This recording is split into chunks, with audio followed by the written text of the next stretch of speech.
Welcome everyone to the EED webinar number 6 called The Art of Releasing Resistance. It is March 25th and we have a full house joining us today. Welcome everyone, and for those of you listening to the recording, welcome as well. This is all about how resistance behaves, and we all have our own personal feelings towards working with resistance. Some of us like it, some of us don't, some of us avoid it, some of us try to crush it.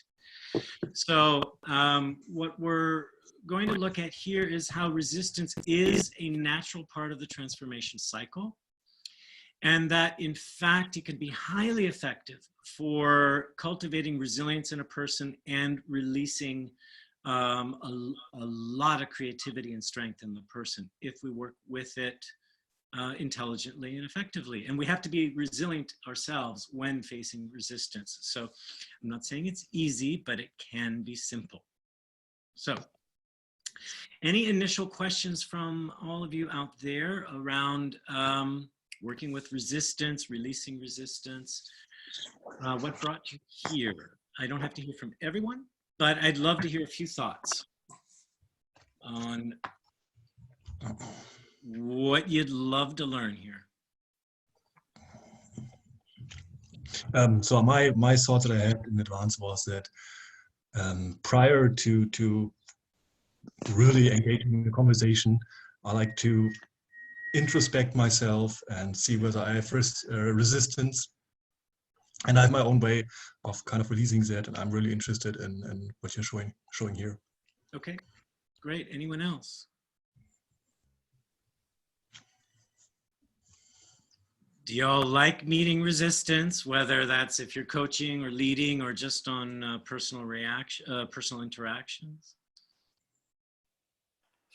I don't like it very much, but I would like to like it because I believe what you're saying about its power for transformation. So I'm just super eager to learn about that. Okay. Definitely find it a lot in clients.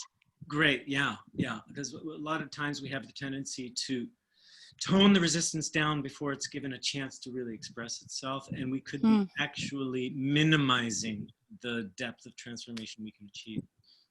Cool. Yeah. Thanks. Anyone else?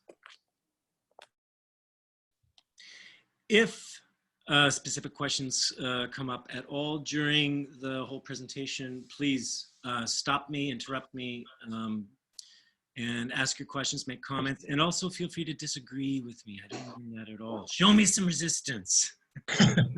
Otherwise, I'd just be talking right out of my butt.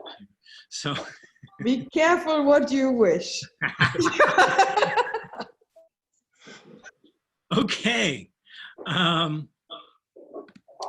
So what are we discovering today? I kind of said it. I'm giving you an overview of how resistance behaves, and we're going to get pretty specific around that.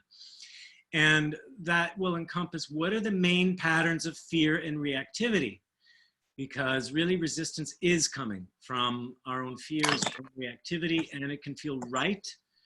And the point is are we going to let it drive us, or are we going to return back to clarity of mind so we can decide what's going to drive us, okay? There's nothing wrong with fear and reactivity, but when it goes into overdrive, we may be making not so many wise decisions, all right? We are not as lucid as we'd love to be, okay? Then we're going to look at simple ways to catch resilient impulses and start neutralizing resistance. Now, I can't give you the whole range and gamut, I mean, because the whole EED program, Emergent Essence Dynamics, is 3 modules plus a couple other advanced modules. So, and they're all 3 days each. So, I mean, you can have up to 15 days on learning this, okay? So I'm trying to capture the most simple and practical ways you can face resistance and see right through it and catch the resilience instead. So really, resistance and resilience are like 2 sides of the same coin. You just need to flip it, okay? And tips for managing fear and reactivity so that you're bringing back clarity of mind to yourself, clarity of mind to your clients, When we're looking at the patterns of fear and reactivity, I'm going to give you those tips how to manage it. I'm going to clump those together. Sound good? Sound okay? It's a lot to cover in an hour, all right? So I'll do my best. If I tend to go fast, stop me to slow me down, all right? Because I love to fit in as much as I can.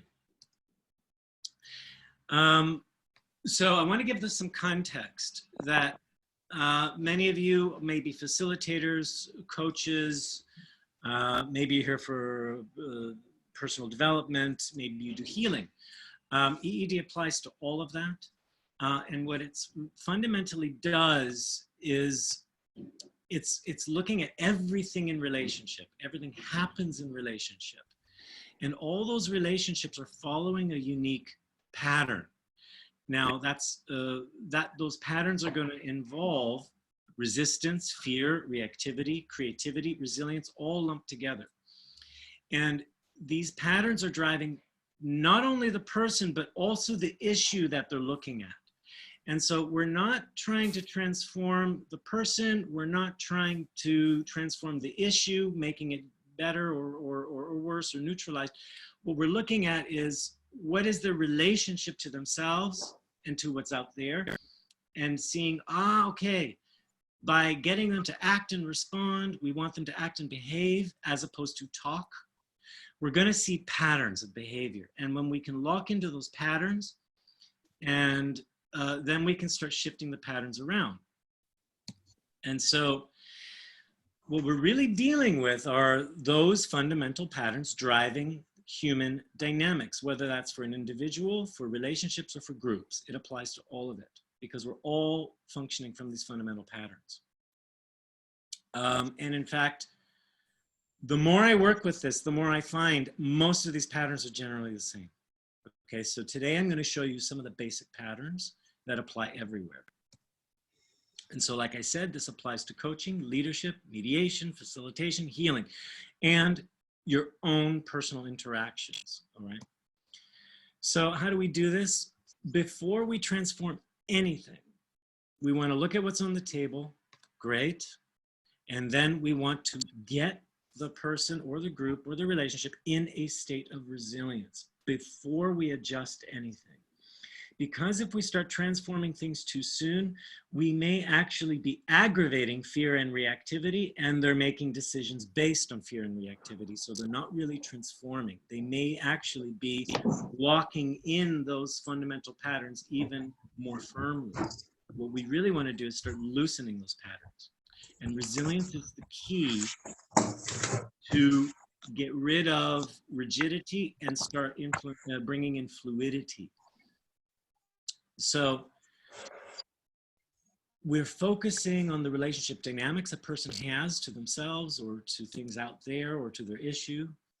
And we start revealing their core patterns through action and behavior. We're not looking at what they say, we're looking at what they do. And we have ways to get them doing things right in front of you, okay? We can poke and provoke, and we can invite and ask.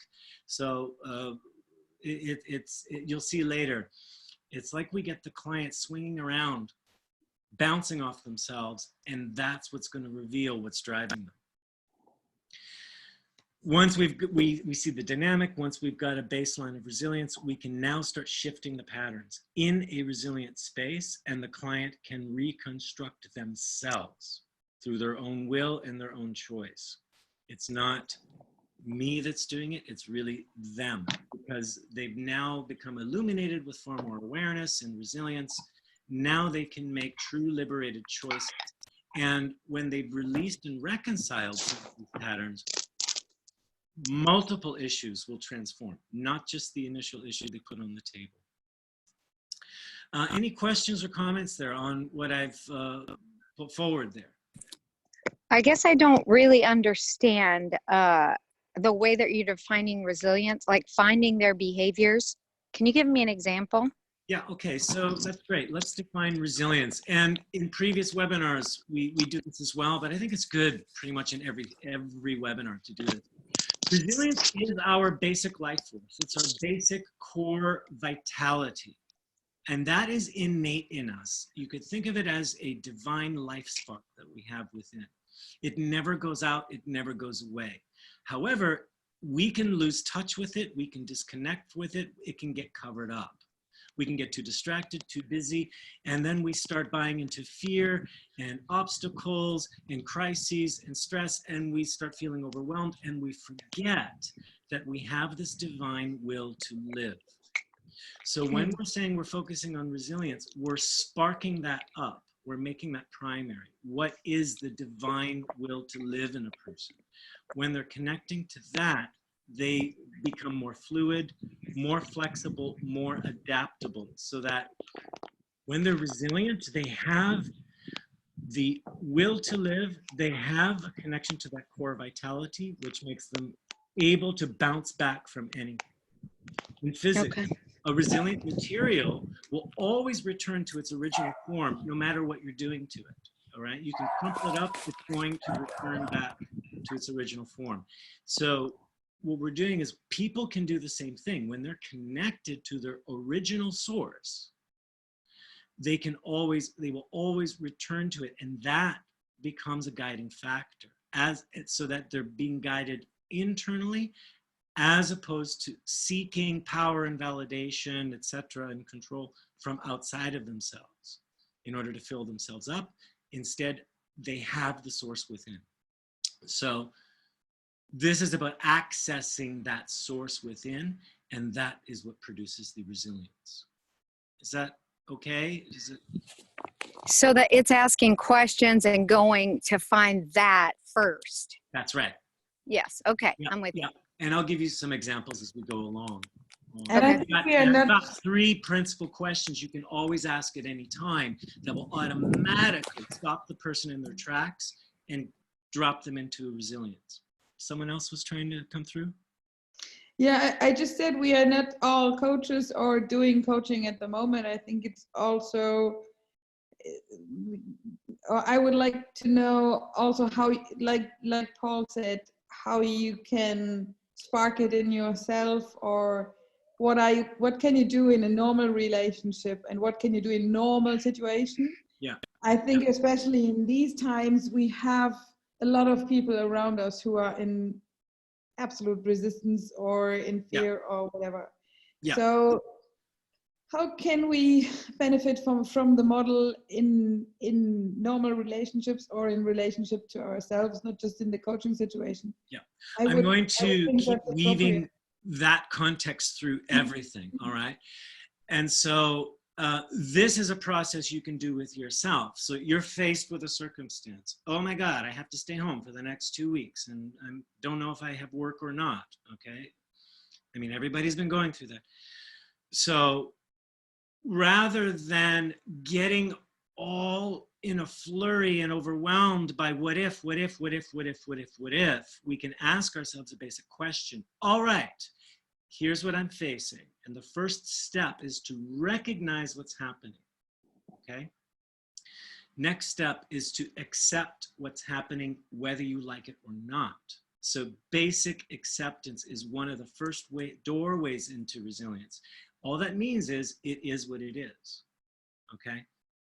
Then I can ask, all right, so this is what's happening.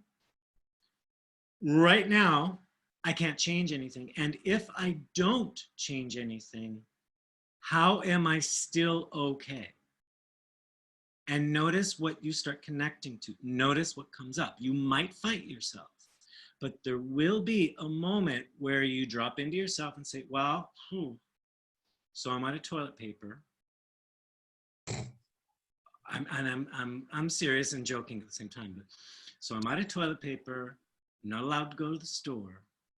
So I'm actually okay. Well, actually I have a cloth under my sink I can use. Do you guys understand what I'm saying? I mean, I'm not being facetious, so to speak, but I am. And humor is one great way to return to resilience. If you could start having a sense of humor, okay, that's another great doorway into resilience. Take a step back from yourself, don't take yourself so seriously, and have a little chuckle. Okay, let's say, I'm not meaning to be trite here. Yeah, someone else? Yeah, let's say I want to do something and I feel the threshold of doing it is too high. Can I ask something like, why am I interested in doing that? To Sure. raise resilience? Okay. Yeah, yeah, but that might get you still spinning out. It's like, so the mountain is high, right?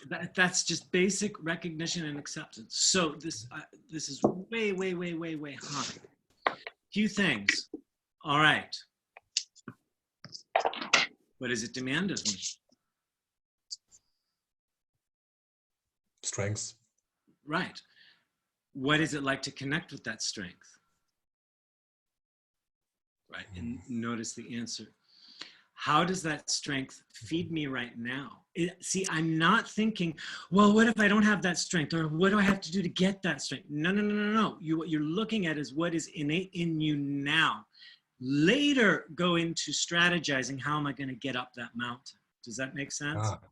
Okay. That's why it can spin out when I ask for why it's interesting for me, because it's could be another story. Yeah. Now you can say, what is it I really want from that? Or what is it I really need? Do I need it? Another question can be, can I do without it? Take it away from yourself and say, I'm taking that away. I'm killing that goal.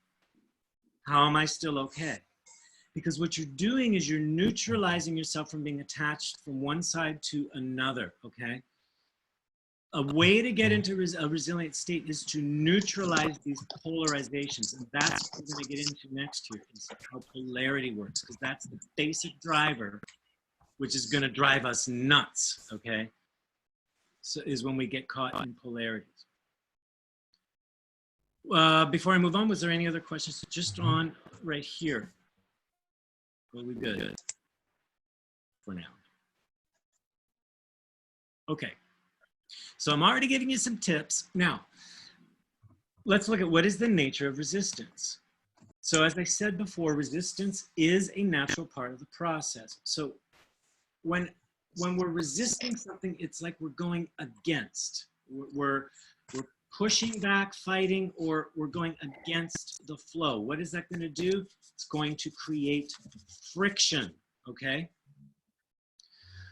Friction is a natural part of the creative process. Without friction, we wouldn't spark up a fire or a flame, okay? If we had no friction, we would not know what our strengths are.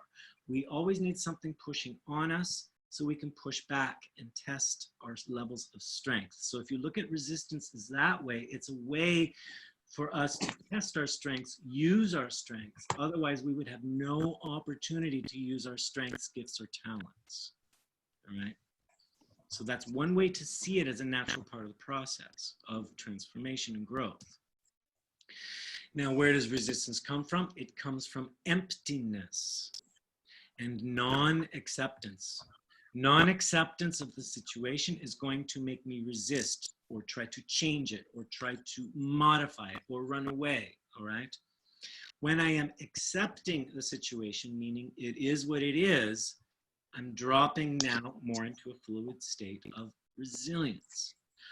Now, that doesn't mean I'm going to eliminate my resistance, but when I have a resilient base, I'm no longer coming from emptiness, meaning I have no creativity, I have no will, I have no resources, I have no strength.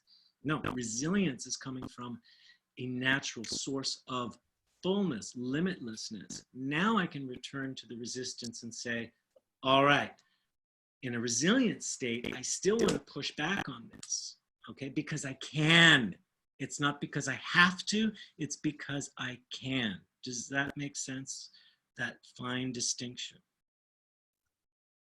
It's the difference between I've got to keep my head above water to survive, therefore I really have no choices except to resist and fight, or I'm not drowning here, okay? I'm okay with my head bobbing up and down in the water. I know I won't drown because I have the will to live. Now I can create what I want. I'm creating from will and desire as opposed to creating from fear, okay? That's the difference between surviving and thriving. How are you guys doing with this? Is this making sense? Love it. Okay, great. So everything here is fine distinctions, all right? And I wanted to see, okay. Great. All right. Next point here. Resistance functions in polarity, meaning it's toggling between two opposites. Polarities are two opposites working together, and something holds them together. So they're trying to express the same thing. And when we all function on a level of polarity, do I work or do I rest? Okay. Do I stay or do I go? These are opposites, and we're always toggling between these two opposites. And one will make us more secure, one will make us less secure. But then these things can flip-flop. Today, I want to work, I don't want to rest. Tomorrow, I want to rest, I don't want to work, okay? If I use a simple example, we have two opposites like hot and cold. They're actually trying to express the same thing, but in polar opposite degrees. They're both expressing what? What is hot and cold expressing? How are they both related? Temperature. Temperature, exactly, temperature. So if we imagine we were living not in a world of polarity, but in a world of uniality, where everything is one, all temperatures would exist at once, okay? Hot and cold would be the same, okay? So imagine that as a circle. Now, if we cut that circle and lay it out into a line, here we'd have hot and cold. They look like, in our world of duality, like polar opposites. Extreme hot, extreme cold. But in the world of uniality or essence or source, where everything is simultaneously existing, hot and cold are actually the same thing, okay? So what a polarity is trying to do, it's trying to express all points between those opposites all at once, and it can't. It can only express one thing at a time. I either work or I play, or I'm in between, or I'm here or there. But I can't be working and playing and doing everything at the same time. I can't be active and non-active at the same time. Does that make sense? So this is why our mind and our fears are always swinging back and forth, okay? And this is what creates fear, reactivity, and resistance. I'm hoping that doesn't get too esoteric or philosophical for you, but I'm hoping that's a pretty clear explanation, okay? And I'll give you a diagram in a second so we can really look at how the polarity functions. Now, without resistance, we would not have a release of creativity. Again, like I was saying, without friction, we wouldn't be able to create. Without opposition, we wouldn't be able to build something, okay? If we didn't have friction or resistance, all the little screws that are holding everything together in your house would not hold, and your whole house would fall apart. Do you understand? However, if we dwell in resistance, or if we sit on it or avoid it, that is what's creating suffering, because it will keep persisting. We keep pushing it down. That's what's creating the pain and suffering when we don't listen to the resistance, recognize or accept it, okay? So when we embrace resistance and work with it and we know how it functions, it can be a great catalyst for much deeper transformation and greater transformation. Because then we're working with the full cycle of creativity, and I'll show you that cycle in a second. Any comments here before I move to the next slide? Or is it pretty clear? Okay. So resistance can be internal and external. Resistance can come from life and the world around us. It can also come from within ourselves, where we resist ourselves or anything we want to do. Resistance works on both sides, okay? Both inside and outside. Keep that in mind. So where does resistance function? When I keep telling my stories, I'm really just telling a point of view to myself. I'm reinforcing a belief system. I'm creating a closed system of belief, and I'm actually not engaging with the real world around me. If I keep that closed point of view, then when I start meeting other people and they're also keeping their closed point of view, we're going to start opposing and resisting each other. I have my truth, you have your truth, That is truth in opposition. And this is what's creating a lot of resistance in our relationships. It's creating a lot of conflict. And we can have a relationship with ourselves and have a conflict of values or beliefs. And as long as we remain on the level of story and what I'm calling game, this is where we play games with each other. This is where we have our patterns, reactive patterns. And we keep doing the same things over and over again. We're operating on a level of rules and conditions and non-acceptance. I don't accept you. You must accept me. I'm right, you're wrong. These are opposites that are working against each other. That's creating lots of friction and resistance. Okay. We cannot try to transform a situation or a person or anything from that level because everybody's in a rigid state. They can't see past the end of their nose. What we've got to do is start opening their bubble so they'll look beyond what they see on the surface of their bubble and actually look at what's really over there. What that requires is for them to start opening their bubble and accepting influence. Now that's a very vulnerable act. This is what will create fluidity, but it takes resilience to be able to open the bubble and accept influence without feeling threatened. This is again why we focus on resilience first, because the person becomes less rigid, they're clinging less to their point of view and beliefs, they're able to open themselves to influence. Okay? I think it's really important to say that accepting that doesn't mean accepting things that I don't want, or that I give up all my goals, or I give up my aims. It's just accepting that the situation is like the situation is. Yeah, so exactly. Accepting can always also be to accept that I'm now in a fight or in a war or in whatever. That's right. Accepting the temperature, but not giving up myself and accept everything that demands me. Right. That's super important here, I think. It is. Acceptance does not mean taking a loss, resignation, rolling over and dying. It doesn't mean any of that, okay? It just means the wall is red. I don't like the color red, but the wall is red. That's it. It is what it is. And I'm facing a wall that's red. As soon as I accept it, now I can work with it. I can decide I want to paint that wall a different color. I could decide that I can learn to live with it, but I have more freedom of choice. If I sit there and say, why is that wall red? Who painted it? I don't want that red. I wish it were blue, or I wish it were green, or I wish it were darker. I'm wasting time because it's not reality. Does that make sense? Can we say that it slips our awareness when we don't accept things? Like, yeah, like that. It does. It slips our awareness. We rush too soon into trying to change, modify, qualify, and quantify, as opposed to saying, what's right in front of me? I can create better strategies on how to act and create once I've accepted what's right in front of me, instead of saying, I wish it were different. It is what it is. Now I have the power, resilience, creativity to make it something else because I want to, not because I must or have to. Does that make sense? Okay. So it does not mean, acceptance does not mean does not mean taking on a defeatist attitude. It's really, really important to bring in that clarification. And thank you, Kirsten, for doing that.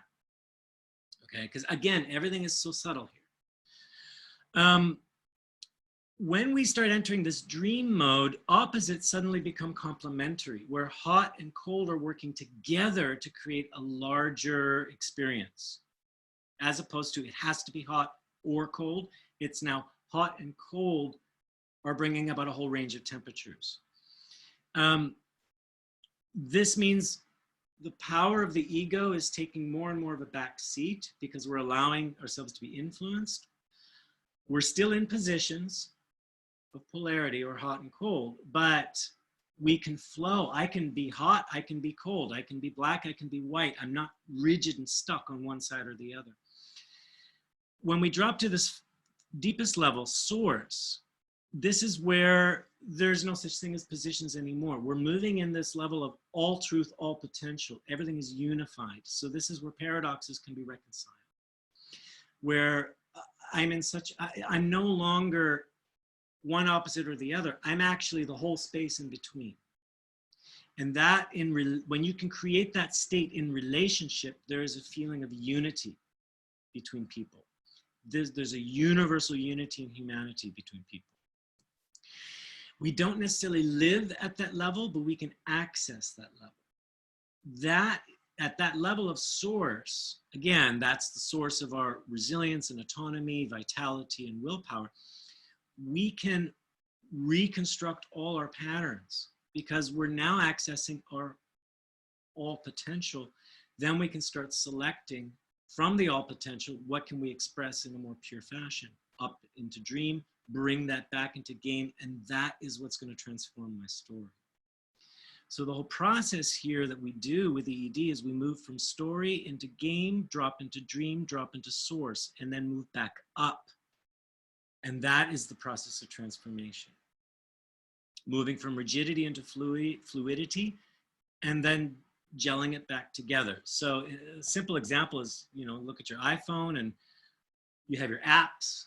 You can't move them around, you can only play them. But when you put it in toggle mode and those apps shake, you can start rearranging them, putting them around. Then you can reset it and your apps are in a new position, okay? Any questions there? I've shown this in previous webinars as well. But, in the level of dream and source, you will not find resistance because you're in a flow state, okay? In story and game, you're in a closed position. That is where you're going to get all your resistance. Any questions there? Okay. So now, this is very important. This is called the primal cycle. So, and this can happen on the small scale and the large scale. When you're working with yourself, or if you're coaching or leading, you're going to get moments of tension. That tension is going to build, charge it up, and then it will have a discharge or a release. That's the point where, so tension would mean there's a friction, there's an opposition going on. Now we want to build up that charge until it releases itself. That's the moment of breakthrough and illumination.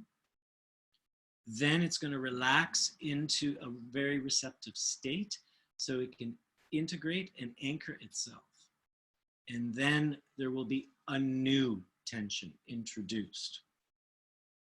Music works this way, where you have chords that are consonant, pleasing sounding, and then we'll introduce dissonance, and then that dissonance will resolve back into a consonant chord, okay?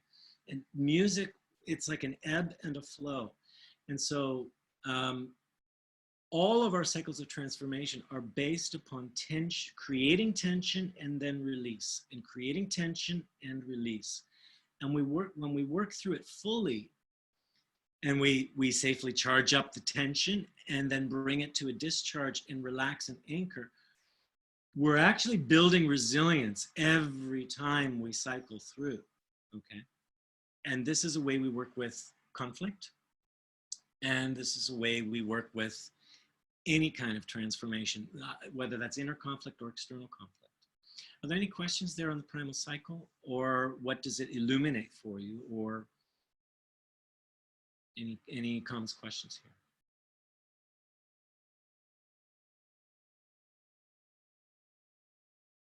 Could you make an example how you charge up the tension and then also discharge and relax, like in a client, or like in a situation with yourself maybe, but also in a client situation?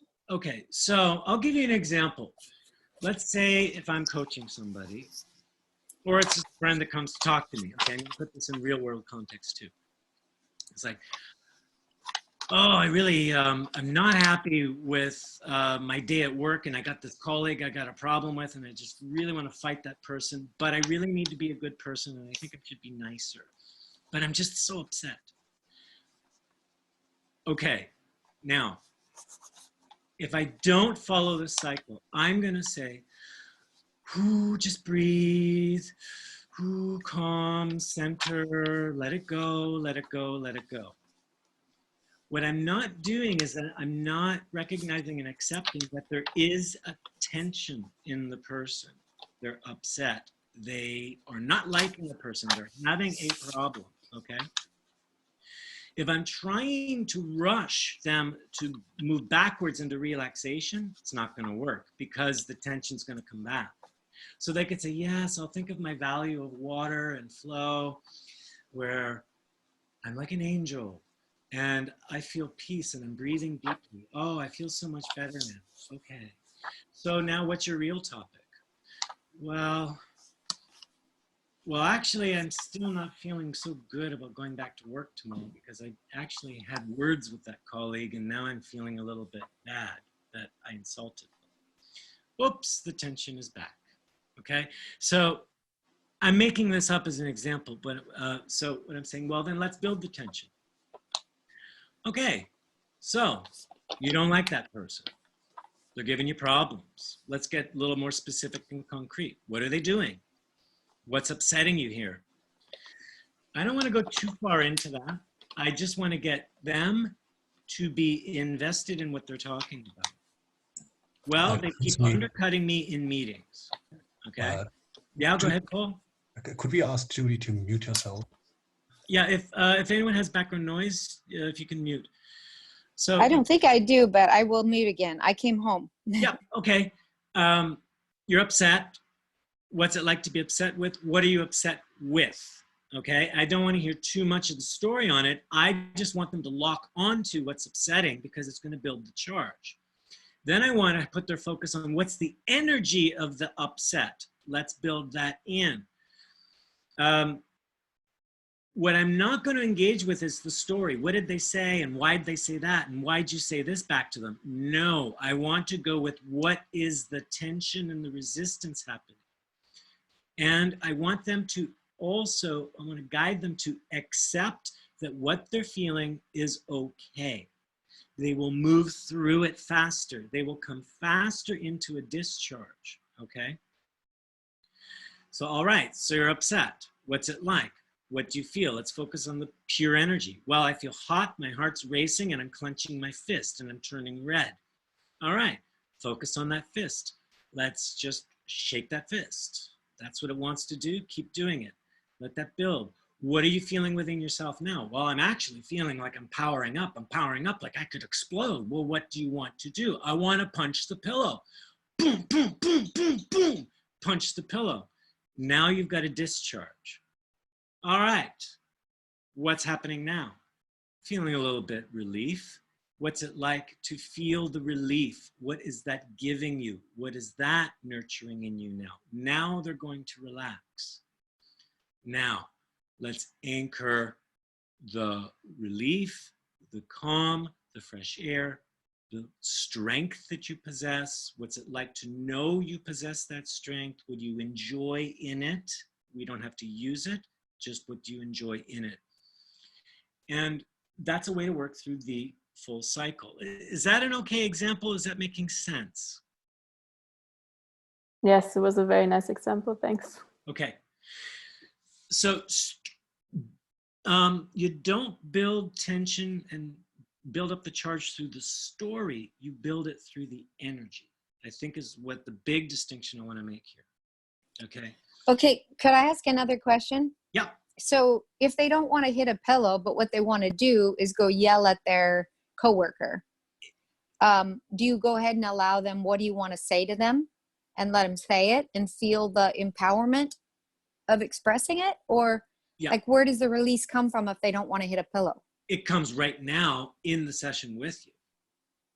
So it's not about, okay, so here's your challenge. Now go to work tomorrow and just scream in your coworker's face. No, no, no. No, but you invite them to say it right Say here now. and right now. Yeah, okay. say it now.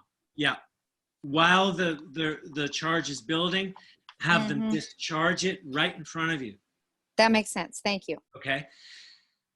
That way, it's actually going to reduce their penchant for violence tomorrow. Because from the discharge, it's like they're lifting a mask and they're seeing more of their pure self underneath, okay? All that tension building up, and if they keep resisting that tension, it's going to distort, create crud and waste material, okay? And they're going to keep pushing it back down, all right? So a safe way to work with discharging is discharge the pure energy and have them enjoy the pure energy, as well as let that energy feed them, okay? Pure energy. It's not about I'm punching his face. It's what's it like to make a fist and move it. That's the difference. Do you guys understand? It's a really subtle difference. And I want to be really clear here. You guys okay with this? Yeah. Okay. Go. Okay. Sorry. Great. How about Okay. those cases when a person will just control himself or herself so well that will build up there, but will not want to discharge? Yeah. I was going to ask the same. It's like some people is an expert about, like, when you try to get them the tension, you can feel it. They just say, no, but I'm okay. And you just say, yeah, go a little bit more. And no, I can handle, I just see it. So they resist to. Yeah, that's going to be on the next slide. I will illustrate that far more clearly. But, okay. Don't look for big dramatic cycles, okay? A small cycle is great. A little bit of tension, a little bit of buildup, a little bit of discharge, a little bit of relaxation is already enough because you're completing the cycle, okay? So a key to let the cycle run through is acceptance of what's happening.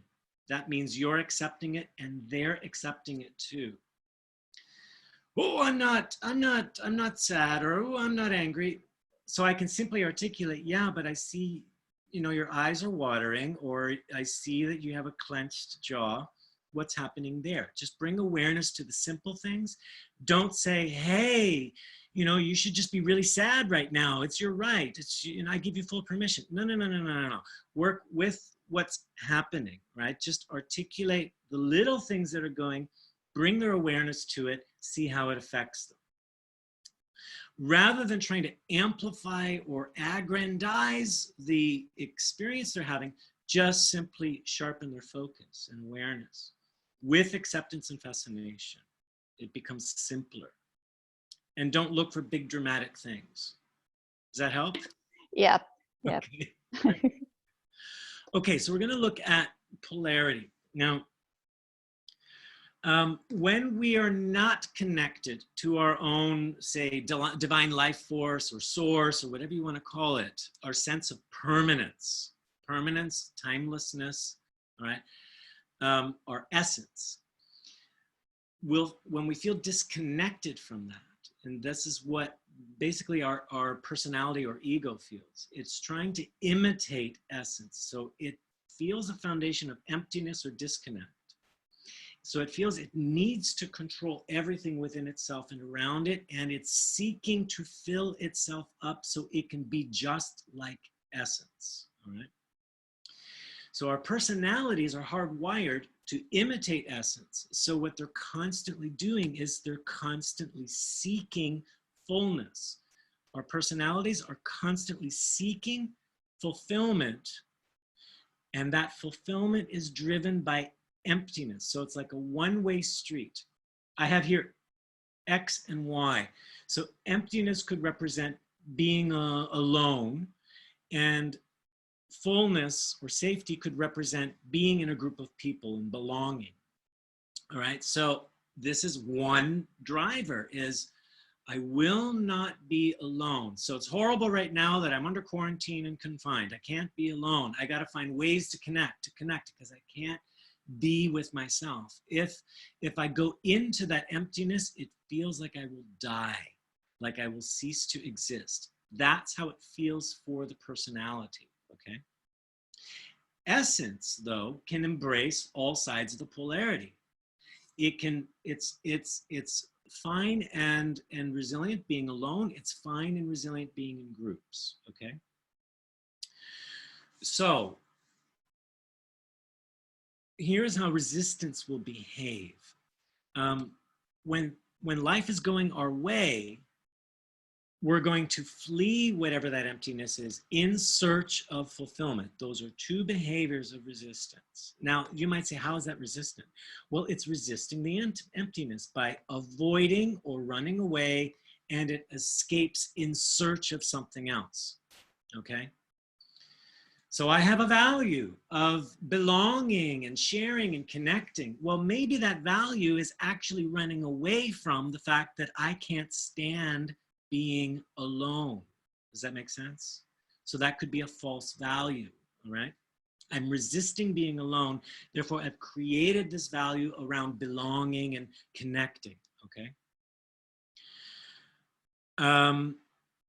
Now, sometimes life doesn't go our way. Life will start becoming an obstacle or push us back towards that emptiness. So then what we do is we cling to our fulfillment and we fight against that emptiness. I'm clinging to the group. No, don't leave me. Please don't abandon me. No, no, no, no, no. I'm going to fight this quarantine and I will walk on the street every day. I don't care if I catch the virus. I'm going to hang out in groups of at least 15 people because I could not stand the thought of sitting home alone. Now I'm exaggerating, okay? I hope I'm putting this into context, but what I'm saying is I am not fine with the way life is pushing me, so therefore I'm clinging to things, and that's strong resistance, or I'm fighting against what's happening. Does this seem pretty clear about these four behaviors? So we'll start toggling back and forth depending on the way we move and the way life is moving. We're going to flee and search and cling and fight and flee and search and cling and fight, back and forth and back and forth, okay? Now you could call that our reptilian behaviors, the fight or flight response, okay? And there's a fifth one, which is freeze. Now freeze means I'm stopping the movement of the polarity altogether. I'm going to pretend like this isn't happening. I'm going to pretend like this doesn't affect me. I'm going to pretend like I don't feel what's going on or I don't feel anything. I'm going to even pretend like I don't care what's happening. That means I'm just not going to move anywhere. I'm just going to freeze the swing of the pendulum. That's the freeze response. Four main behaviors: denial, apathy, numbness, and indifference. So to go back, I know what you were saying was, okay, so what if they say they don't feel? Well, that's a shield. Of course they're feeling something, but they're either denying what's happening, or they're not allowing it to affect them, or they're not aware, they're not allowing themselves to be aware of what they feel, or they're pushing it away and just saying, "This, I don't care. Doesn't matter. Move on." Okay? So there are antidotes to that freeze. One way is start aggravating one side of the polarity or another. You want to get them fleeing or fighting. You want to get them clinging or searching, okay? Because that'll start unfreezing it. Create some movement, all right? That means you might need to aggravate whatever the trigger is, all right? One way is to make them, is to make them be more specific and concrete about what they're saying or doing or talking about. Another way is make it more personal to them. If they start talking in general philosophies, we'll make it very specific and personal to themselves. And make it very up close. Rub their face in it, rub their nose in it a little bit more, okay? So that colleague that, you know, you've been having problems with at work, well, see their face, see their eyes and how those eyes are making fun of you or criticizing you. Smell their breath when they're saying their insults. Already, it's going to have them start reacting and pulling back, right? It's not that you need to heighten the story. You need to heighten their relationship to it. Does that make sense? Okay.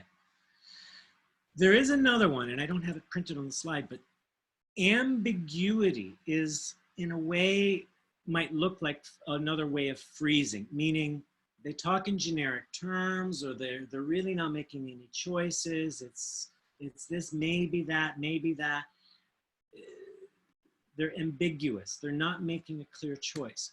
What they're really doing is they're avoiding and fleeing something.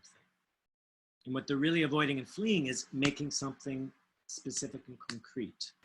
Okay, so you need to nail them down. So ambiguity is another behavior. It's another form of resistance.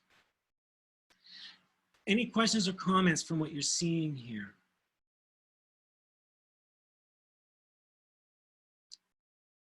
Or on how this might be useful, or how this might shift the way you look at the way people are resisting themselves, or when they get into negative self-talk, or... Well, for me, it is not that you put freeze in the category of fight and flee, these primordial responses. It's much easier for me to understand the shields, right? Just from the very instant that you said freeze is like, I understand this response, freeze, and it's then manifesting in denial, apathy, numbness, indifference. Makes it much clearer. Yeah. Anyone else? I would like to say what I always say, like, for me, it's too negative. This is how life is. Go there and then push back. Blah, blah, blah, blah, blah. The thing is, when there's a need to act is when it gets exhausting. This polarity thing. Yeah. So everything is okay until you are exhausted or you lose contact to yourself or whatever. So for the rest of the time, this is just how life is and how humans function. Yes. So I like it because this is normal. This is normal behaviors. I am not proposing that we eliminate these. What I'm saying is this is how we function. These are our natural reactive patterns. Now, although they can get into overdrive and we start running on automatic, where we see something and we flee and we're in search of greener pastures, and then we want to cling to those green pastures, and then we want to fight our way so that we can keep those green pastures, right? And at times when we don't know what to do, we just freeze and deny what's going on. Those are natural impulses based on fear responses. The point is, though, that before we act on the responses, we can take a step back and say, is this real? Is this really, really real? Is the emptiness so threatening to me? This is where we can switch gears. How do we free ourselves from being driven by the behaviors? Is start creating a relationship to the emptiness, where we can freely move this way without the need to cling or fight. And we can freely move this way without the need to feel like we're fleeing or in search of something, okay? We start neutralizing those. The way we do it is by building resilience in ourselves, okay? So. I have a question. Yeah. In regards to these 4 categories or four actions of fleeing, fighting, searching, clinging, after we got resilient or the client got resilient, we are still moving around polarity. Still moving around the polarity. Is it still a fleeing, fighting, searching, clinging? Not necessarily. There may be an impulse to flee, and then I can say, well, do I need to flee? What is it? How am I still okay here? Go ahead, Kirsten. Yeah. It's called fun of life, Paul. Okay. So there can be joy in fighting and clinging and searching and fleeing and na. That's right. So, that was not precisely the question. A being in love is clinging from hell, but the thing is avoiding to get dependent on it. To make it very, very simple, it's not when none of these behaviors are driven by emptiness and desperation. Okay, I can still flee, fight, search, and cling. I can even freeze. but it's not driven by an emptiness that leaves me no choice but to flee, search, fight, cling, freeze. Does that make sense? It makes sense. So we are not switching categories towards like just walking somewhere just because we are resilient. We are still searching for something, let's say it like this, even though Yeah, we live in a world of duality. So we live in polarity. I mean, I cannot have work and play at the same time, or I should say activity, no activity at the same time. 1 second I'm active, the next second I'm not active. Now, am I going to feel guilty about both, or am I going to favor one or over the other? Well, I can decide from a resilient place, as opposed to saying, oh, geez, I'd really love to go out and have a beer right now, but I still got to work for 2 more hours. Oh my God, I'm miserable.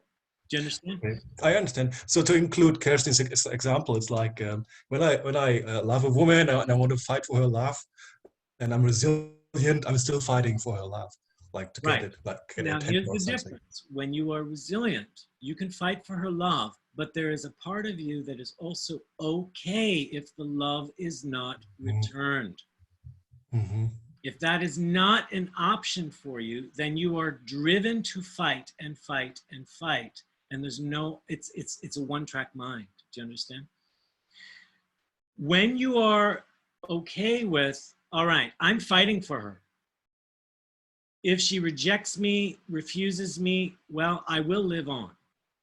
I may not like it, but I will live on. Now you can fight more creatively and compassionately, as opposed to fighting dirty to get her. Do you understand? Because you'll end up just manipulating her or manipulating yourself. Does that make sense? Thank you. It made it much clearer. Okay, great. So and also, Troy, one question. One of the things is like how you find out that you are working in emptiness. I mean, we build up a lot of stories to tell ourselves like whatever we are doing is fullness and safety. So how I distinguish that on, for example, on me, I'm not saying even in my clients, how I distinguish that on me. Because really the stories we are telling is really like cover everything to make it like a little fake. Okay, so for the search and cling side, okay, so I need a value of security and I need to cling to my money and, you know, oh my God, the stocks are falling. What am I going to do? I don't want to lose my house. So I better work harder. I better go invest more. Okay, I better go buy gold and silver and I got to hoard and I got to buy all the toilet paper in the store. Okay, so I'm clinging and I'm searching. Okay. Might sound very nice and well, okay? I have this value of this, that, and the other, I have this dream of this, that, and the other. To test if it's driven by emptiness, take it away. Ask the client, and what happens if you don't get it? How does it feel if you do fail? What is it? What if you never get it? So anything that would take it away. It's not to be mean, it's to test. So I'm going to go in tomorrow, I'm going to march into my boss's office and I'm going to ask for that promotion. I'm standing up for my integrity. I've done a good job for 5 years. I've been overlooked. You know, I'm a good employee.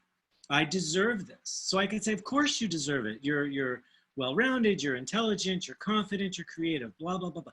Yes, I feel great. Now I'm going to go into that office and I'm going to demand that promotion because I'm not going to take it anymore. Now, and what if your boss says no? And that's the final answer. Oh, but he can't. I'm clinging. Do you understand? Or, well, then I'll find another way. And then I'll go talk to this person. I said, well, what if it's just not a card on the table? Promotion, nada, not available, not possible. Now what?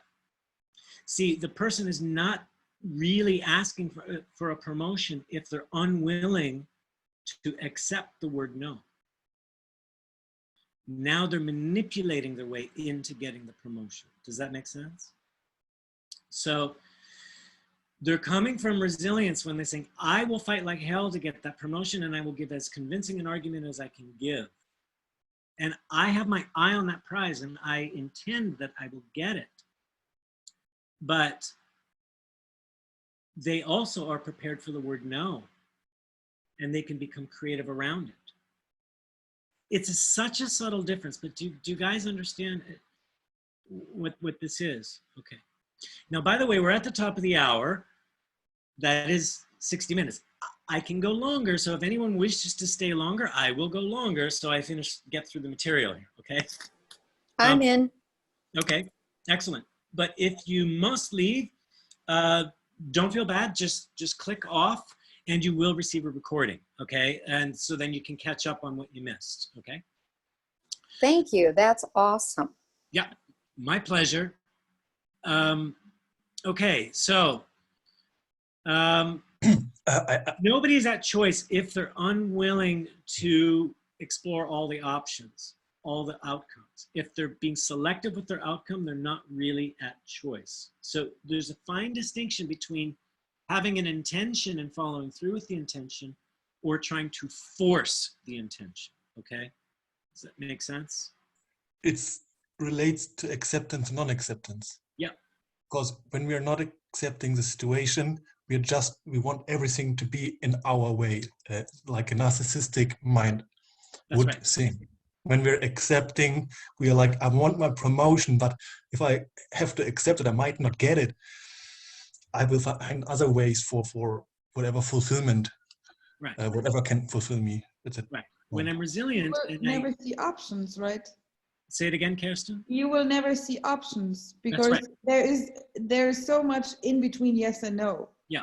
It can be later, it can be you can negotiate, but when you are that rigid and so driven by fear and and the only anchor is avoiding the no, then you will not see that you have 100,000 different options in the relationship of the conversation. And during the conversation, if I hear the word no, if I'm not resilient, I can get triggered. Yeah. And start hammering away. And then I'm really going to hear a no, because they're going to say, there's no way in hell I'm going to give you that promotion because you're so bullheaded. You're not respecting my position as your boss. But if I'm resilient and I hear the word no, I say, okay, no, well. And then what can we discuss here, there, otherwise? And maybe I'll hear the no 3 times, but then I might hear a yes after, because I've been fluid, resilient, and creative in the conversation. I've seen a wider set of options. Why? Simply because I'm okay with the word no. I'm still going for my target.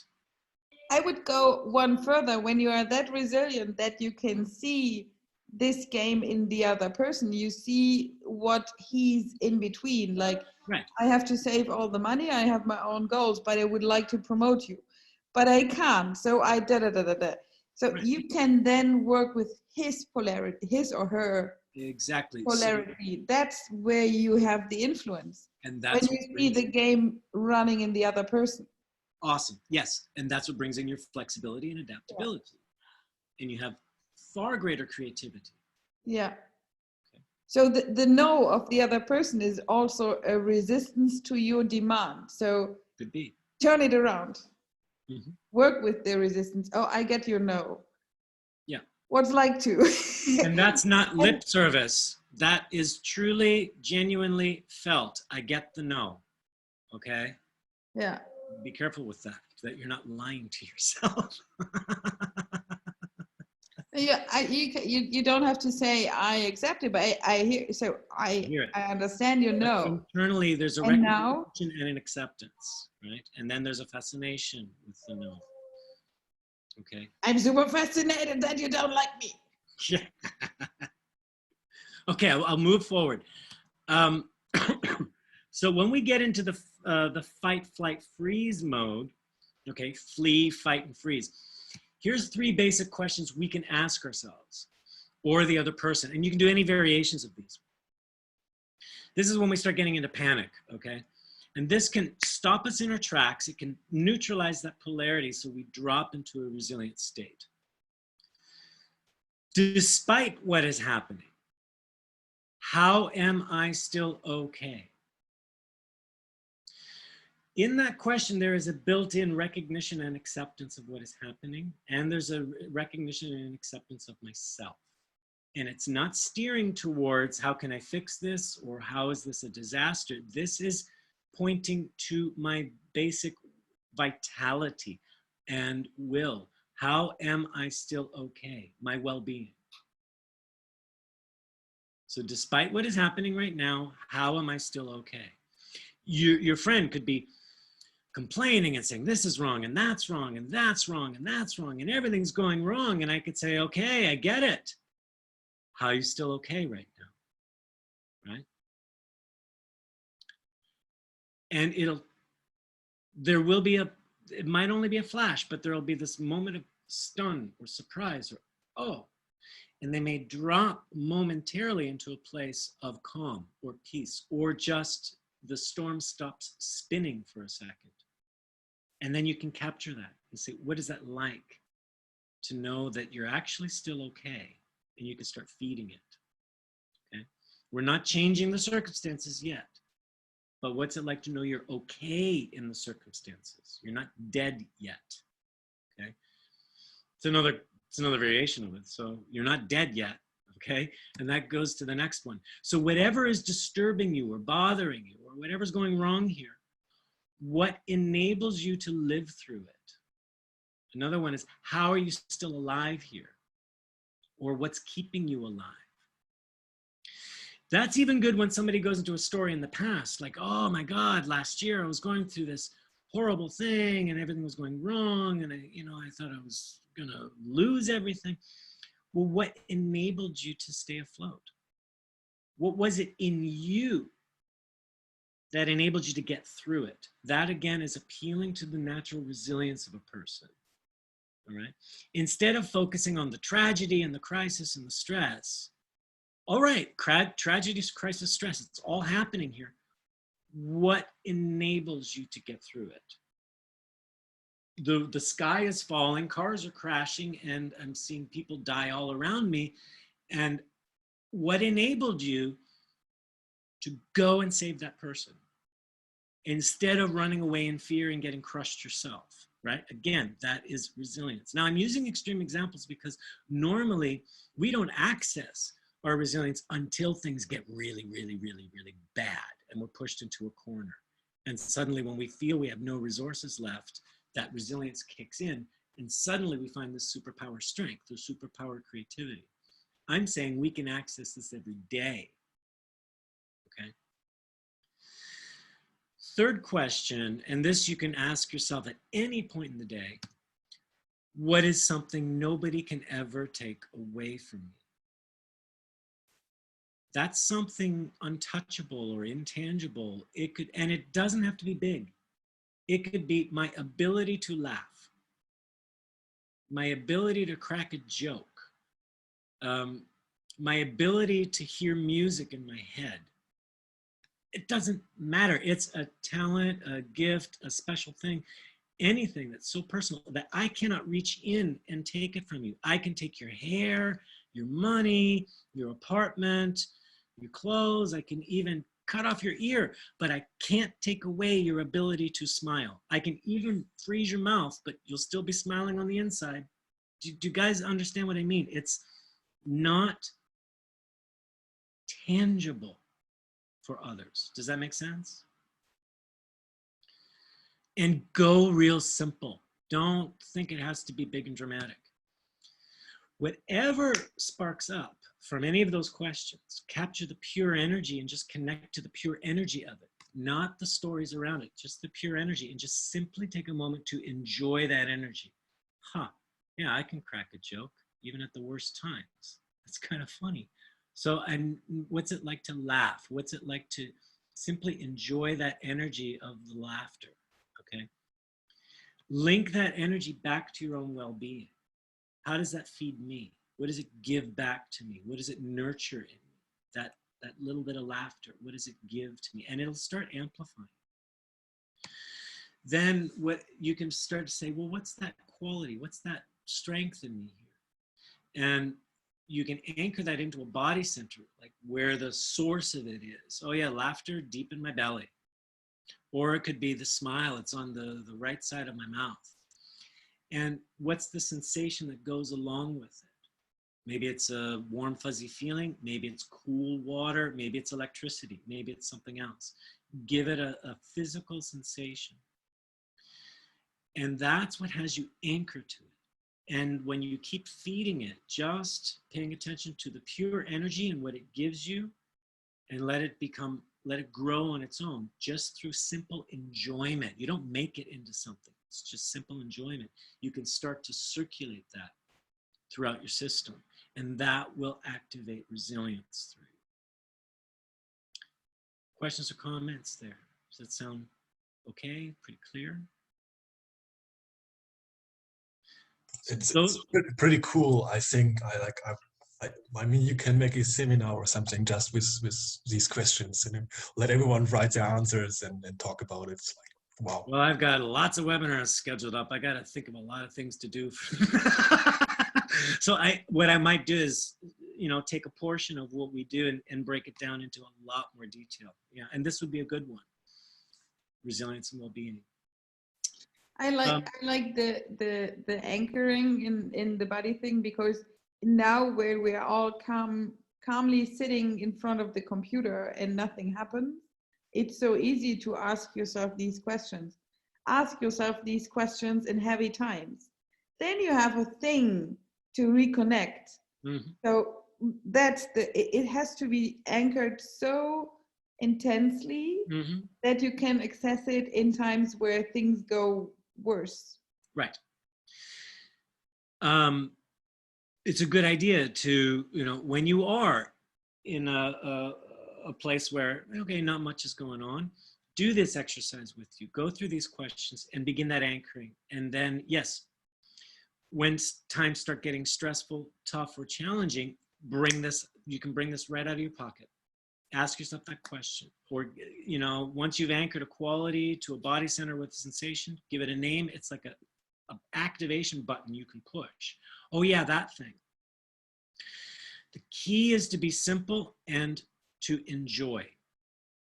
Don't think, okay, so maybe you've anchored it and then tomorrow you go and you want to reactivate it and you're thinking, well, it's not the same as it was yesterday. How come?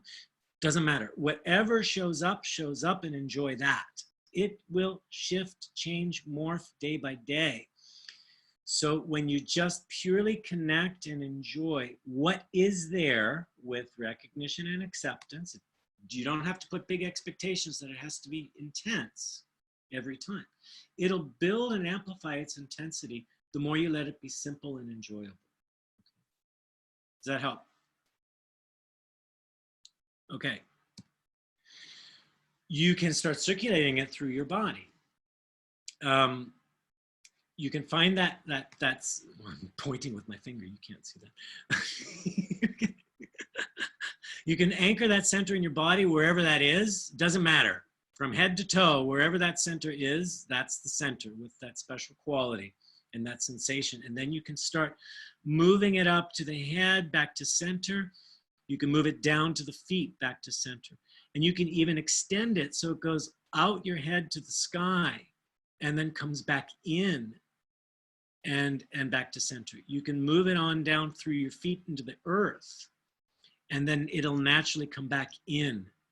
And these qualities will be self-generating, self-perpetuating, and unconditional. They're very, very simple. And the most common would be feelings of limitlessness or expansiveness, feelings of unity or connectedness, feelings of love or magnetism, or simple peace and calm.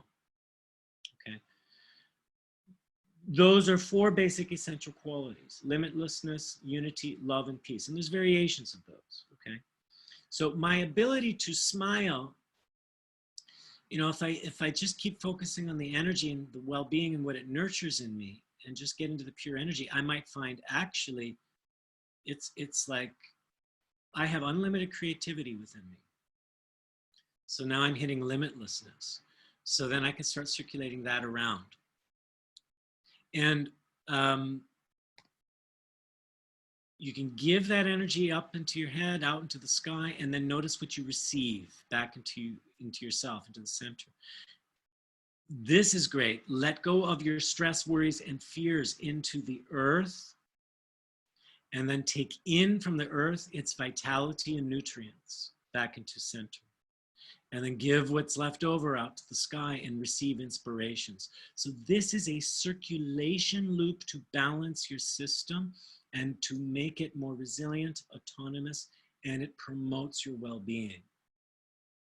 Because you're in an inflow, outflow, give, receive, and you're letting go. I do this exercise a lot with clients where they're holding in their tensions, their fears, their anxieties, and or their toxins and poisons, they let that drain through their heels into the earth. Let the earth take it. It's designed and built to take it.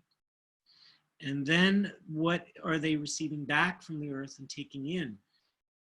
They'll feel grounded, they'll feel vitality, they'll feel like they're receiving nutrients. It does work. What would be one scientific explanation that it does work? I really think, now I'd love to prove this, but I think this is really tuning your frequency and it's moving an electrical energy around. It's a biofrequency. That's what I'll claim. And it's a balancing of the biofrequency instead of a hoarding of it. Thank you. And when we circulate this, now, I've literally changed my body temperature. This might sound crazy, but I've literally changed my body temperature with this. I've literally just changed my mood. I've literally changed my well-being. But what it does is it puts me in a grounded, resilient state. I don't feel like I have to defend. I can be generous and radiate. I'm flexible, I'm movable, I'm adaptable, but I'm not losing myself either. I'm not giving myself away and I'm not overly protecting myself. I'm in a flow state. Anytime I'm doing writing, music, whatever, I get myself in these states. This is a super conscious flow state. In fact, I've done this with people working with Kirsten. We've measured their brain activity and they were getting into supercharged states. They were getting into deep delta. We were even seeing some gamma happen. So you become highly aware, with an expanded awareness and in tune with everything. And when I do conflict work, they tune each other up and then they start experiencing unity, love, peace, or limitlessness between them. And this is where we start reconciling their patterns in the relationship and they release their baggage. So we can measure it in quantity. I want to. Yeah, definitely. You get into, if in the moment you're turning yourself from the outside into the inside, you are switching to alpha. Alpha is the wave of creativity and flow and So you have this immediate effect. This alpha turns down your heart rate, it gets your overall frequency in a more balanced way, and then you can go deeper where Troy is heading there. But also when you do it on a very quick level on the toilet in the office or something, no, Troy, come on. Do it every morning on the toilet, yes. Stressful meeting, horrible situation, go there and close your eyes. In the moment you close your eyes, your brain can do nothing else than turning into alpha. Yeah. When you then concentrate on your feet because you go into the earth stuff. Yeah. You are in the sensomotoric cortex, and then everything is forced to push on. Your system can do nothing against it. Yeah. So, and then you can go deeper if you want. When you then are ready to connect with some energies, but it's always the first step. Yeah. Reopening the eyes. I do this a lot with child. Mm-hmm. Means you see things clearer and you're much more receptive. That's a very good point. You can start activating this with your eyes closed. That's why I say identify a sensation so it's tangible, you can track it. But then once you get it circulating, open your eyes and start engaging with the world around you while that loop is happening. Don't force it, just relax with it. And then bring yourself back to normal rhythms. And this is working in the background. If you take even just a few seconds to activate this resilient loop within yourself, start circulating that energy. You're charging your battery and you're grounding yourself. And you're opening yourself up to receive inspirations as well. Then return to the topic, the situation, the dilemma. You will see it differently. You will feel through it differently. You will have new ideas. So this is a great way to rest and recharge and return, okay? Any questions or comments here? Because that's basically the last point I wanted to make. And then I just wanted to speak briefly about, well, let's make a summary here. Okay. So regarding resistance, we need to first accept the resistance. We need to accept that it's there, because then our resistance can accept the situation. If we try to fight the resistance or avoid it, it's just going to come at us faster. So accept the situation, accept the resistance, and then the resistance can accept the situation as well. If we're creating strategies, like how do I deal with this? How do I deal with this? Do that after you've established resilience. Otherwise, your strategies are going to be swinging on that polarity I showed you. All your strategies are going to be based on flee or fight or cling or search. But coming from resilience, you're coming more from a liberated choice and more from calm and groundedness. So those are the 4 behaviors of resistance. Freeze is trying to stop any movement through denial, apathy, numbness, or indifference. And again, ambiguity is another form of avoidance or fleeing. The remedy is make yourself or the client specific, concrete, up close and personal, in order to neutralize ambiguity, okay? And to unfreeze. If you're not quite sure what's being resisted, then play along. Allow yourself to fight and flee, and then say, okay, so I'm fighting. What am I fighting? Okay, I'm fleeing. Now what am I fleeing from? Okay, allow yourself to do those behaviors and enjoy those actions. Allow yourself to cling. Allow yourself to search. Then you'll know what you're searching for or clinging to or fighting against or fleeing from. Okay. You can do that with clients as well. Let them play and swing around for a bit. Then you can hammer them with those resilience questions to stop them in their tracks. And use this as a base question, especially if you're starting to have a sleepless night or you're starting to panic or anything. Stop for a second and ask yourself, all right, what is something nobody can ever take away from you? I'm sure many of us in the last 2 weeks have felt a lot has been taken away. But still you are intact. Still you are alive. What is enabling you to get through it already? Okay. I also do think this will get better sooner than we think. And that's my point of view. And still be vigilant and be prudent, but always ask yourself, okay, no matter how bad it's looking, what is something nobody can ever take away, right? Remember that resistance is actually resilient energy. We just need to turn it around. So don't focus on what you're resisting, but pay attention to the energy you're using. Isolate that energy and link it back to your well-being, and do that with fascination and enjoyment. And those are some simple ways and tricks to turn things around for yourself, as opposed to swinging like a monkey on polarities, okay? You do have more control over that, all right? So I will send you guys a thank you email. This just outlines what the EED courses are about, where Module 1 gives you skills to build resilience and neutralize reactivity. Module 2 is working more advanced techniques with polarities and how to work with strong resistance.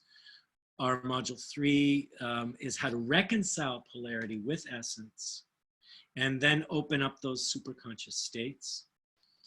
Our conflict course actually dissolves the polarity where it can completely reconcile and collapse, and you don't need to swing on particular polarity patterns anymore. That doesn't mean you're going to get rid of polarities. It just means new games will show up. But instead of suffering in the same game, you can move from game to game to game and actually then navigate through conflict more masterfully, both internally and externally. And then our newest course, Group Facilitation and Team Dynamics, takes resilience and polarity into multiple levels of all kinds of crisscross patterns between people and how to manage that in a leadership capacity.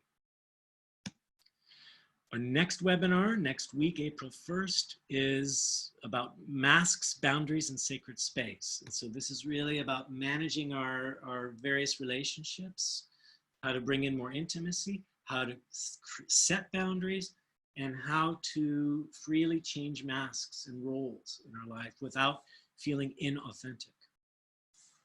And for the modules, so I'm confident we're going to do our Munich course in April 24th to 26th. I think things will lift by around Easter. But we also do have modules in June in Berlin, and then we have them again in the fall in Paris and in Munich again in October. And I'm going to be setting up a course in Toronto and probably in Montreal, probably around October, November, to do a module 1 and see how that goes. So if you have any questions, feel free to contact me. Troy at essence-dynamics.com. Follow us on Facebook, Twitter, at EE Dynamics, or visit our website, essence-dynamics.com. Any final words for any of you as we close this out? And once I stop the recording, if you still have questions, I'm fine to hang out and chat for a bit after as well. Any final words? What are you walking away with?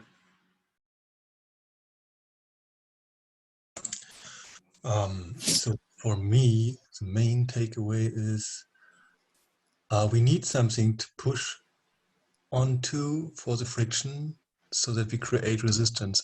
Because if we, or when we live in a world without resistance, kind of in this dream level, like everything is flawless, everything goes flawless. But then we go to the world and we get a task, or we want to achieve something. And yeah, well, we need, it's What are you doing? It's life, yeah. We need the friction. We need the friction, and the friction is evoking life force. Right. So this was a great reminder for me. If we can look at it that way, that all friction we're running into is in some way evoking our life force. We'll move through it more creatively and more fluidly. Yeah. Well, and I love the practical insight into the whole model that you've offered, and the way that, just the way that I feel like I know how to draw the energy of resistance back into living. Yes. Yeah, and flourishing, which is really cool. Yeah. Yeah. Really cool. Thank you. It's a transmutation of energy. There's nothing we need to transform. We just transmute it, rechannel it in different directions. Yeah.